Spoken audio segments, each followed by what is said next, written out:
주부들이 다 내려가 버렸는데요. 우리 아동부 어린이 생명들이 지금 앞자리에 있습니다. 한번 그 자리에 일어서 볼래요? 아동부 다 한번 일어서 봅시다. 예, 우리 1학년에서 6학년 어린 생명들, 오늘 유치부에서는 아주 성경 말씀과 아름다운 찬양을 해주었습니다. 우리 교회의 미래이고 한국 교회의 미래이고 이민족의 미래들입니다. 단순히 어린이 주일을 지난다고 생각하지 말고 정말 이 생명들을 위하여 믿음의 모범을 보여주는 우리 가정에서 교회에서 우리 어른이 되겠다는 마음으로, 이 축복하는 마음으로 크게 박수 한번 하겠습니다.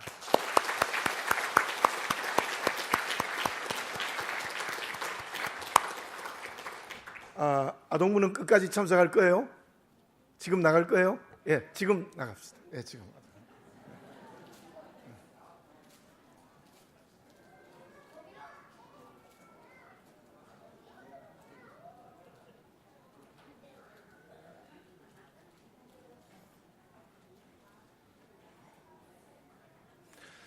자, 우리 어른들이 앞자리로 조금 나오셔도 되겠습니다. 제가 시간을 드리겠습니다. 조금 자리가 넓으면 앞자리로 나와서 편하게 앉으시면 되겠습니다. 예, 그대로 앉으실래요? 예.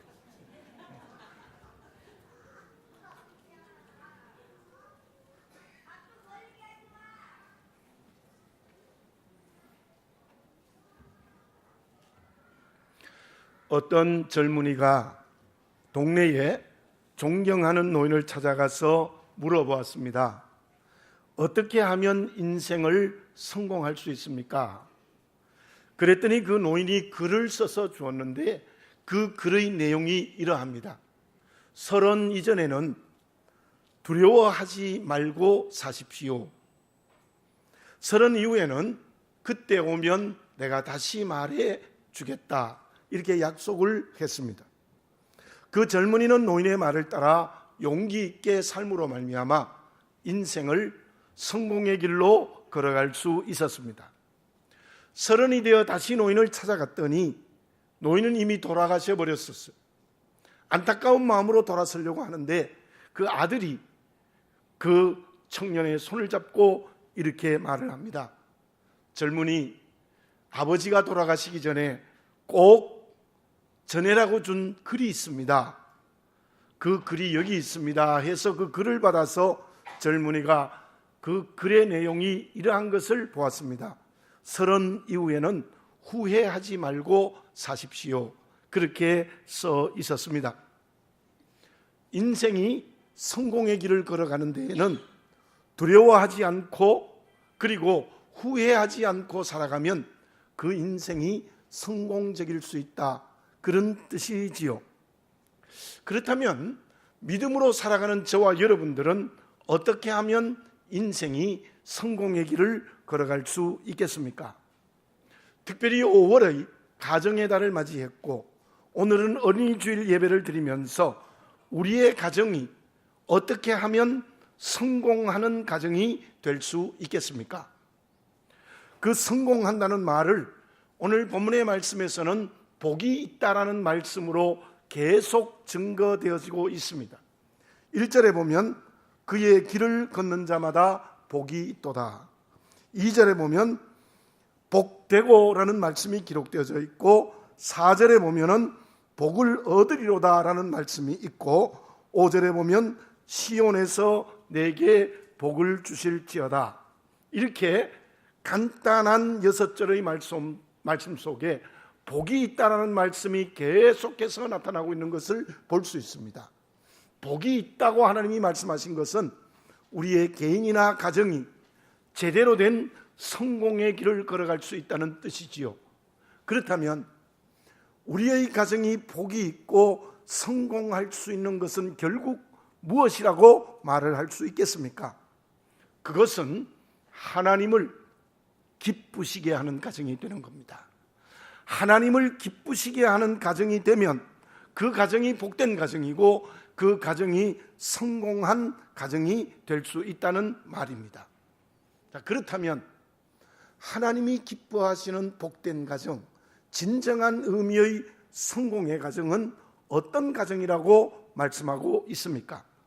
본문의 말씀 1절에 보면은 여호와를 경외하며 그의 길을 걷는 자마다 복이 있도다, 그렇게 말씀하셨고, 4절에는 여호와를 경외하는 자는 이같이 복을 얻으리로다, 이렇게 말씀하고 있습니다.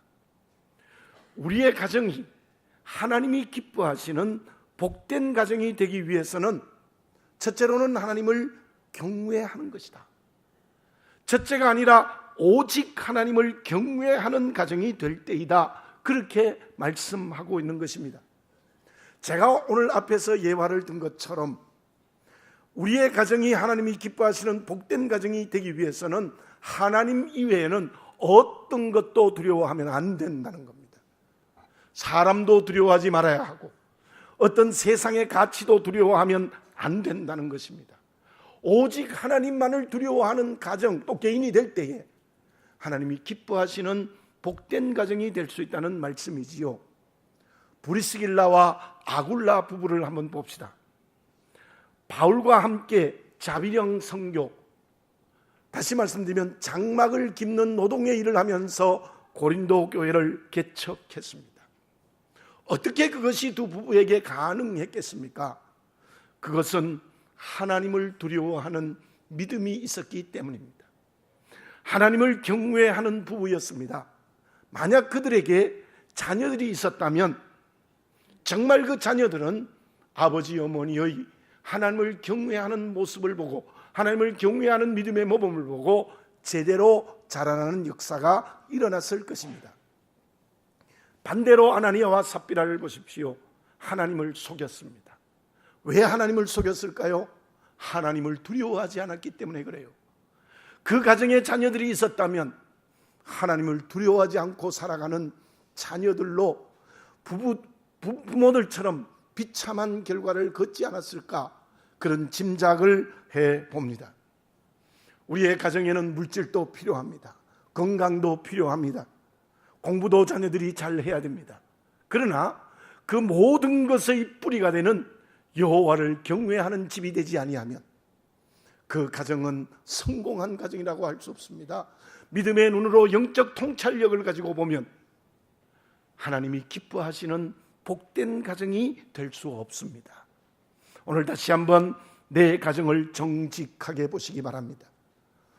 본문의 말씀에서는 남편과 아내, 아버지와 어머니의 기록만이 나타나 있습니다만 우리 교회에는 할아버지, 할머니들도 많습니다. 우리 할아버지, 할머니, 아버지, 어머니, 온 자녀, 손주들에게 여호와를 경외하는 믿음의 모범을 보여주고 있습니까?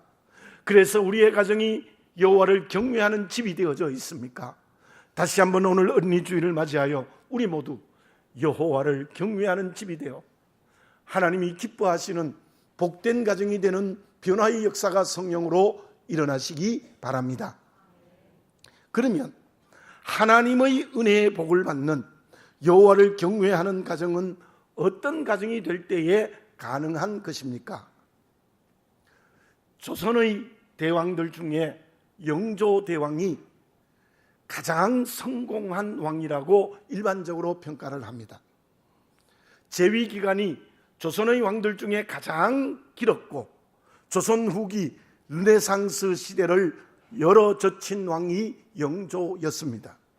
그런데 그 영조의 결정적인 잘못은 아들 사도세자를 뒤주해서 고통스럽게 죽게 만드는 일을 한 것입니다.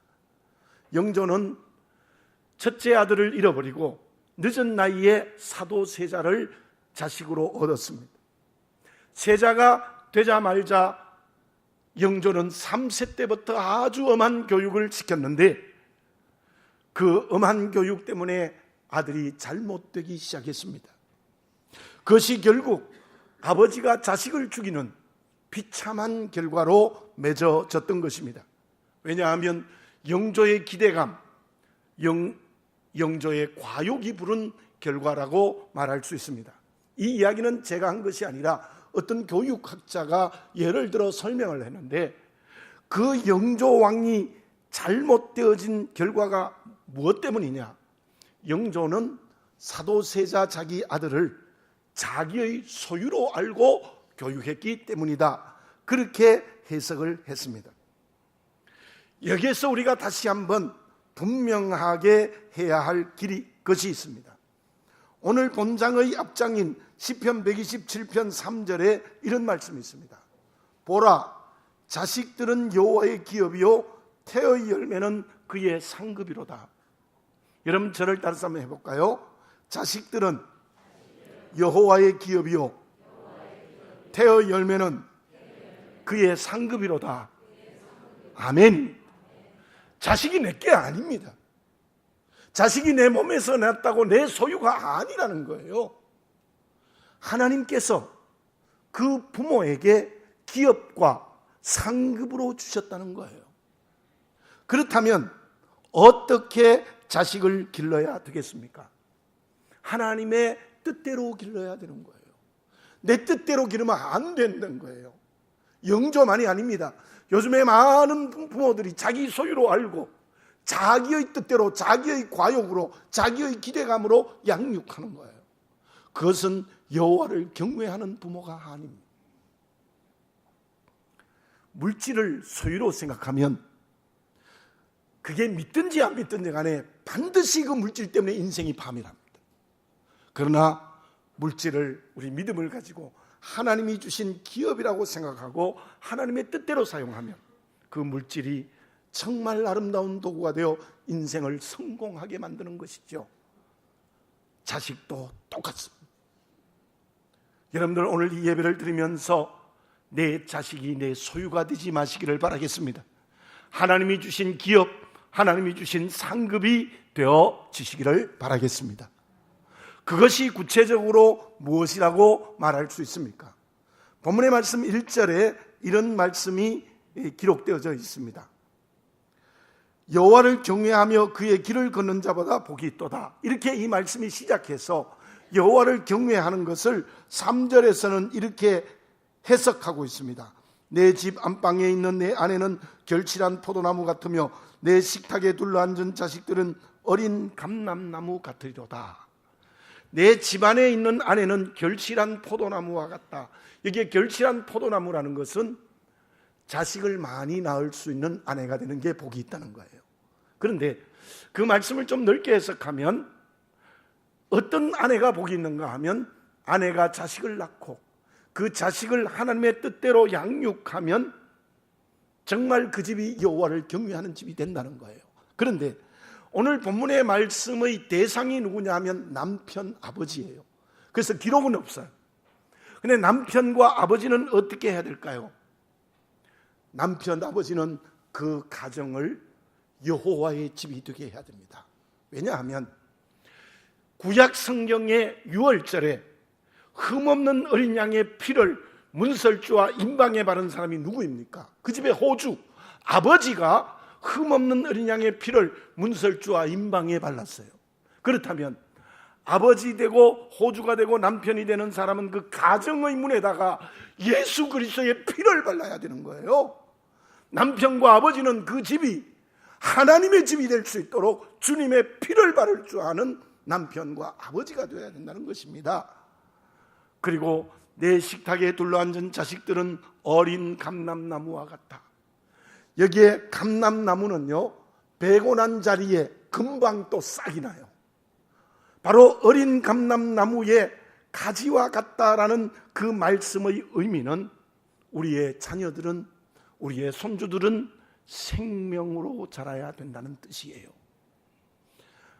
아내가, 어머니가 자식을 낳고 하나님의 뜻대로 양육하고 아버지가 그 집을 여호와의 집으로 만들면 그 자식들이 생명으로 자라게 된다는 거예요. 생명으로 자라야 된다는 거예요. 제가 어떤 책에서 이런 글을 읽었습니다. 요정꿀뚝새라는 새가 있는데 그 요정꿀뚝새는 알을 품고 있는 동안에 그 새의 평생에 가장 아름다운 노래를 부른대요. 참으로 놀랍습니다. 얼마나 힘들겠어요. 근데 가장 아름다운 노래를 부르고, 그리고 부화하여 닷새가 될 때까지 계속해서 아름다운 노래를 부른대요. 그래서 그 요정꿀뚝새가 요정처럼 노래를 하는 그 새끼로 길러진대요. 여러분들은 부모가 되어서 무슨 노래를 부르고 있습니까? 자식을 위하여 생명의 노래를 부르시기를 바라겠습니다. 그리하여 그 어린 자식들이 어릴수록 생명으로 자라나는 역사가 일어나야 될 것입니다. 생명으로 양육한다는 뜻이 무엇입니까? 디모데후서 3장 15절에 보면은 또 어려서부터 성경을 알았나니 성경은 능히 너로 하여금 그리스도 예수 안에 있는 믿음으로 말미암아 구원에 이르는 지혜가 있게 하느니라. 성경 말씀은 자녀들에게 구원에 이르는 지혜를 준다 그랬어요. 구원에 이르는 지혜가 무엇입니까? 그것이 생명입니다. 사랑하는 교우 여러분들, 말로 만나지 맙시다. 정말 성경 말씀을 읽는 모습을 보여주고 성경 말씀으로 아이들을 양육할 때 그 생명들이 생명으로 자라는 거예요. 일제시대 때 일제에 항거하고 오직 하나님만을 섬겼던 김교신 씨가 쓴 양정학교 박물학 선생님이었습니다. 성서조선이라는 잡지를 내었습니다. 성서조선. 이 조선, 이 대한민국을 성경 말씀 위에 올리겠다는 겁니다. 그의 제자가 우리가 잘 아는 송기정 씨, 윤석중 씨, 유다령 씨, 이런 사람들이 그의 제자입니다. 5월 가정의 달을 맞이하여 우리의 가정이 말씀 위에 놓여지는 그런 역사가 일어나시기를 바라겠습니다. 그 가정이 아이들이 생명으로 자라고 그 가정이 여호와를 경외하는 복된 집이 될 수 있다는 거예요. 사도행전 10장에 고넬료라는 백부장이 있습니다. 이 고넬료라는 백부장은 유대인이 아니고 헬라인입니다. 그 고넬료가 베드로를 청하여 예수를 영접할 때 어떻게 했습니다? 온 가족 자녀들을 다 모았습니다. 그리고는 베드로의 말씀을 듣게 했고 그 말씀을 듣고 난 다음에 온 가족들 자녀들이 성령 세례를 받게 했습니다. 그 고넬료가 어떻게 살았습니까? 주어진 백부장의 일에 성실하였고 이웃을 구제하였고 하나님을 경외하였고 시간이 되면 하나님께 기도했던 사람이 고넬료예요. 그 고넬료의 가정을 통해서 로마에 교회가 세워지는 역사가 일어났다는 사실 아닙니까? 정말 고넬료는 이방인이었지만은 자녀들을 생명으로 양육하였고 그 가정이 여호와를 경외하는 집이 되었어요. 그러나 엘리 제사장의 아들들을 보십시오. 사무엘상서 2장 12절에 보면 엘리의 아들들은 행동이 나빠, 행실이 나빠 여호와를 알지 못하였더라. 짐작하기는 엘리는 제사장이지만 자녀들을 말씀으로 양육하지 않았어요. 생명으로 양육하지 않았어요. 그 결과가 수종들은 여인을 겁탈하고 재물을 가로채는 엄청난 죄를 지었고 그 죄로 말미암아 전쟁에서 비참하게 죽고 그 죽은 소식을 들은 엘리가 의자가 뒤로 넘어져서 목이 부러져 죽는 비참한 결과가 주어진 것입니다. 하나님이 기뻐하시는 여호와를 경외하는 가정이 되시기를 바라겠습니다. 그것이 정말 복된 가정이에요. 그게 무엇입니까? 우리의 자녀들을 말씀으로 생명으로 자라게 하는 것입니다. 우리의 모든 가정의 한 상에 둘러오는 어린 생명들, 우리의 자녀들, 우리의 손주들이 바로 생명으로 자라나는 여호와를 경외하는 집, 그로 인하여 복의 근원의 축복을 받을 수 있는 우리 가정이 되어져야 될 줄로 믿습니다.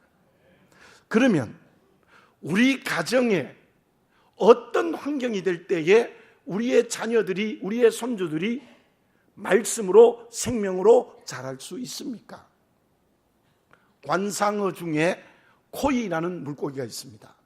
그 물고기는 어항에서 키우면 5cm에서 8cm 정도 자라요. 그런데 연못에서 키우면 15cm 내지 25cm로 자라요. 놀라운 일이 있습니다. 큰 강에서 자연적으로 자라면 90cm에서 120cm로 자라요. 같은 물고기인데 어디에서 자라느냐에 따라서 조그마한 치어가 되는가 하면 대형 물고기가 되기도 합니다. 그래서 코이의 법칙이라는 게 있어요. 코이의 법칙은 어떤 뜻인가 하면 환경이나 생각의 크기에 따라 엄청난 결과가 맺어진다는 겁니다. 우리의 자녀들은, 우리의 손주들은 어릴수록 앞으로의 가능성이 큽니다. 분명히 큽니다. 알 수 없어. 오늘 우리 지부, 아동부 앞으로 어떤 그릇이 될지 몰라요. 무한한 가능성이 있는 자녀들이에요. 그 자녀들을 어항에서 키우면 되겠습니까? 연못에서 키우면 되겠습니까? 우리는 큰 강에서 키워야 되지 않겠습니까? 그 환경이 우리에게는 무엇입니까? 오늘 본문의 말씀 5절에 보면은 여호와께서 시온에서 내게 복을 주실지어다. 너는 평생의 예루살렘의 번영을 보며, 시온과 예루살렘이라는 말씀이 나오는데, 이 시온과 예루살렘을 넓게 해석하면 우리에게 무엇이겠습니까? 시편 20편 2절에 보면은 성소에서 너를 도와주시고 시온에서 너를 붙드시며, 시온에서 너를 붙드신다. 어떨 때요? 기도하는 걸 말합니다. 시편 65편 1절에 보면 하나님이여 찬송이 시온에서 주를 기다리오며 사람이 서원을 주께 이행하리이다. 사람이 서원을 주께 이행한다는 시온은 기도하는 곳입니다.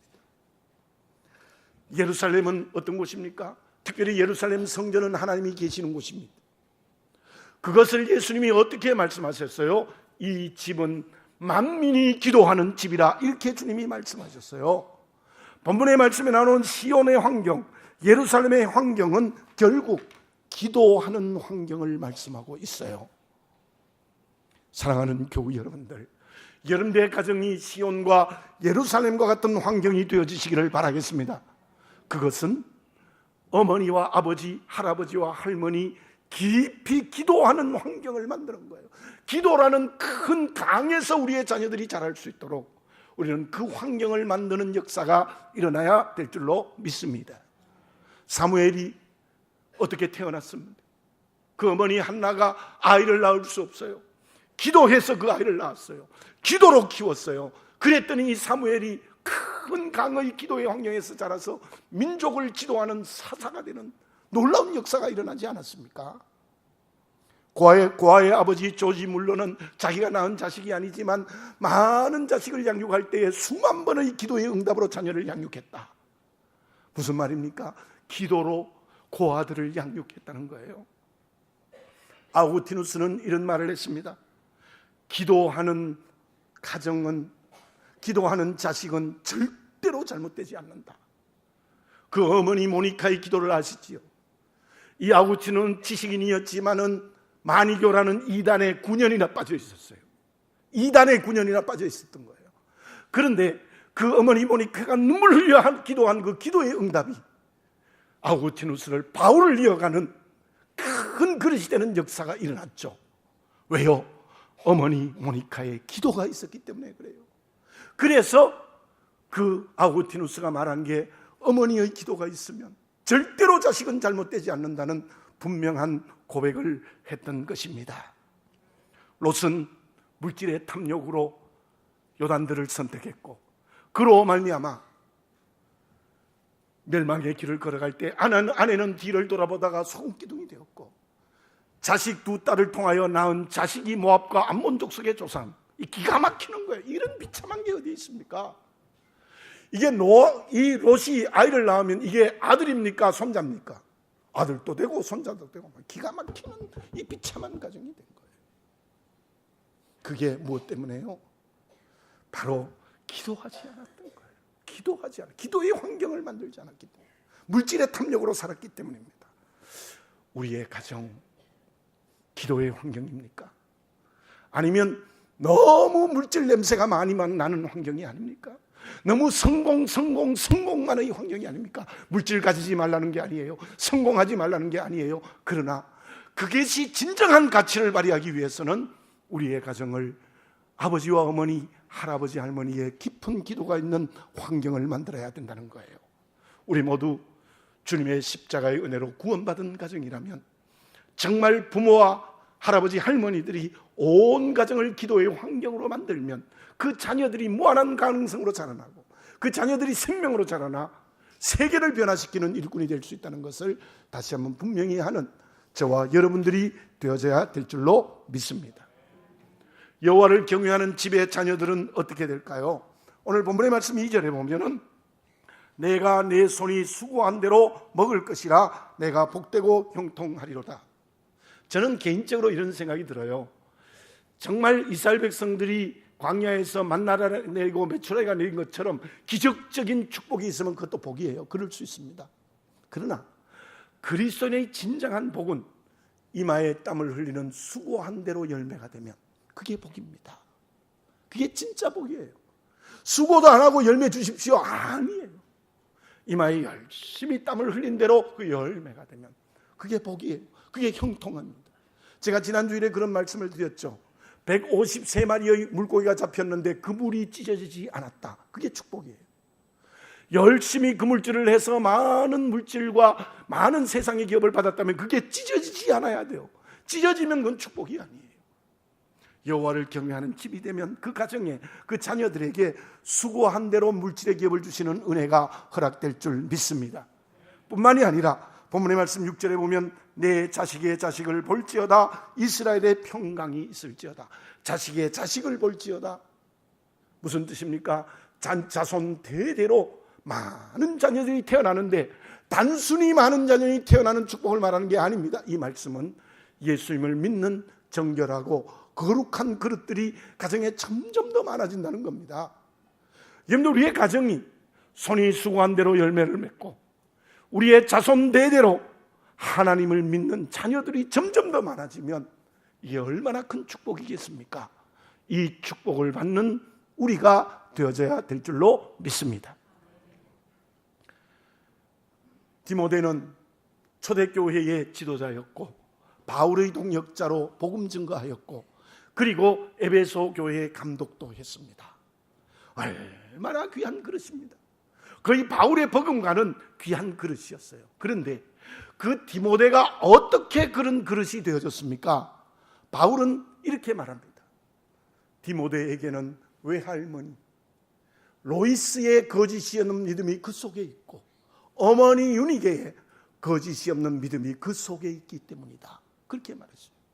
외할머니 거짓이 없는 믿음, 어머니 거짓이 없는 믿음이 그 속에 있어서 디모데가 태어난 것입니다. 디모데와 같은 큰 그릇이 태어나 복음을 증거하였고 그래서 우리도 예수를 믿게 되는 역사가 일어나는 큰 복음 선교의 출발을 한 그릇이 되어졌어요. 저와 여러분 유니게가 되었으면 좋겠습니다. 로이스와 같은 할아버지 할머니가 되었으면 좋겠습니다. 다시 한번 오늘 우리 가정을 정직하게 바라보고 우리의 가정이 여호와를 경외하는 가정입니까? 기도드리겠습니다.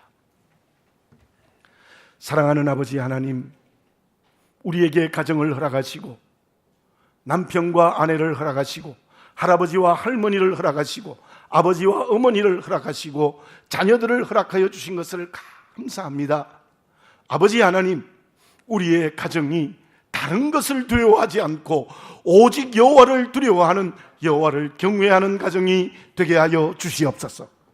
특별히 기도의 환경에서 우리의 자녀들이 자라나고 그래서 말씀의 생명으로 자라나는 귀한 그릇 되어서 이 땅 위에 하나님의 나라를 이루는 하나님의 귀한 그릇 되게 해 주시옵소서. 그리하여 손이 수고한 대로 열매를 맺고 내 자식의 자식을 보는 축복의 가정이 되게 하여 주시옵소서. 아버지 하나님, 다시 한번 나의 가정, 내 개인을 보게 하시고 다른 것 두려워하지 말고 오직 여호와를 경외하는 가정이 되게 하여 주시옵소서. 특별히 우리 교회에 태중에 있는 생명, 어린 아가들 그리고 유치부, 아동부의 모든 생명들이 본문의 말씀에 기록된 어린 감람나무가 되게 해 주시옵소서. 그를 위하여 우리 어른들이 그 어린 생명들에게 여호와를 두려워하는 모범을 보여줄 수 있도록 인도하여 주시옵소서. 예수님의 이름으로 기도드립니다. 아멘.